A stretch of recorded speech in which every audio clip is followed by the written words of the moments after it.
Hello, everyone. Today we are going to hear the inspiring story of Kahlil Gibran, a famous poet and artist. This video will help you improve your English listening skills while we learn about his amazing life. Let's get started. The Prophet of Beirut. Kahlil Gibran, a name known across the globe. His most famous book, The Prophet, has sold millions of copies in over 100 languages. It is a book of wise words on everything from love to work. But who was the man behind the book? He was a complex figure, a poor boy from a small village who became famous in the big cities of the West, a poet of deep feeling who lived with great sadness, and a man who wrote about love but was often alone. The boy from Bishari. Kahlil Gibran was born in 1883 in the village of Bishari, high in the mountains of what is now Lebanon. The landscape was his first teacher. He lived among ancient cedar trees and towering cliffs, and the beauty of nature filled his young mind. This natural world would later appear in all his art and writing. Life was not easy. His family was poor, and his father was often in trouble. But his mother, a strong and wise woman, saw her son's artistic talent. She knew he was different. Young Kahlil spent his days drawing and dreaming, a quiet boy in a loud world. The Ellis Island Echoes. In 1895, when Gibran was just 12, his family made a big change. They left their small village and moved to Boston, Massachusetts, in the United States. It was a huge shock. The quiet mountains were replaced by the noisy, dirty streets of Boston's South End. At school, his name was changed to Kahlil to make it easier for Americans to say. He quickly showed his talent for drawing. An art teacher saw his work and knew he was special. Soon, Gibran was meeting important artists and writers in the city. He was still a teenager, but people were already seeing the future genius. Bohemian Rhapsody and Paris. His talent was so clear that a wealthy woman paid for him to study art in Paris, France. He spent 2 years there from 1908 to 1910 in a world of art and ideas. He studied with the famous artist Auguste Rodin. Paris was a city of new art movements, from symbolism to impressionism. Gibran absorbed it all. He learned to paint with new passion and began to write with a deeper, more philosophical style. Return and rebellion.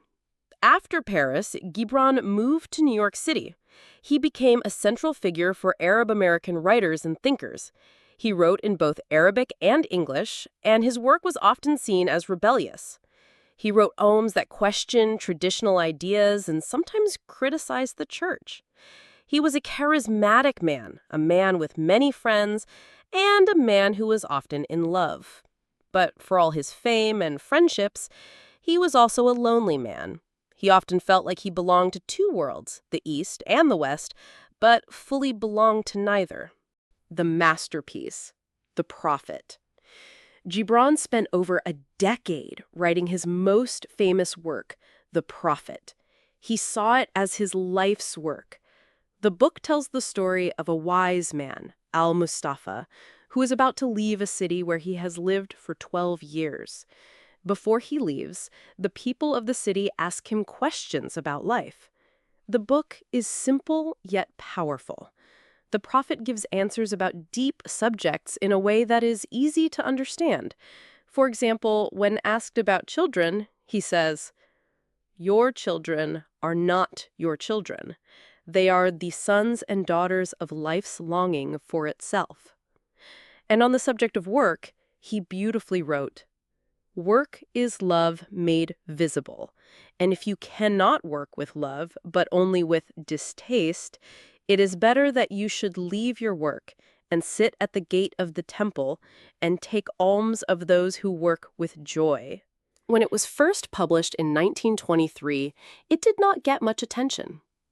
But slowly, over time, people discovered its beautiful truths. it became a book for people seeking wisdom, for those who felt lost. The book's message is timeless. It talks about a love that is pure and free. Love gives not but itself, and takes not but from itself. Love possesses not, nor would it be possessed, for love is sufficient unto love. Legacy of a wounded healer. Gibran died in 1931, at the young age of 48 from illness. His health had been poor for a long time. He had one final wish, to be buried in his hometown of Bishadi. His body was taken on a long journey back to the mountains he loved so much as a boy. Today, his grave is in a beautiful monastery, which has become the Gibran Museum. He was a wounded healer, a man who carried his own pain but used his art and words to help others. He wrote about the balance between feeling sad and happy, showing that one cannot exist without the other. The deeper that sorrow carves into your being, the more joy you can contain. Verily, you are suspended like scales between your sorrow and your joy. He was a man who lived his life across continents, between love and loneliness, and between the East and the West. His journey was a hard one, but he turned his experiences into art that still speaks to people today. He taught us that we can find our way to freedom not by avoiding pain, but by facing it.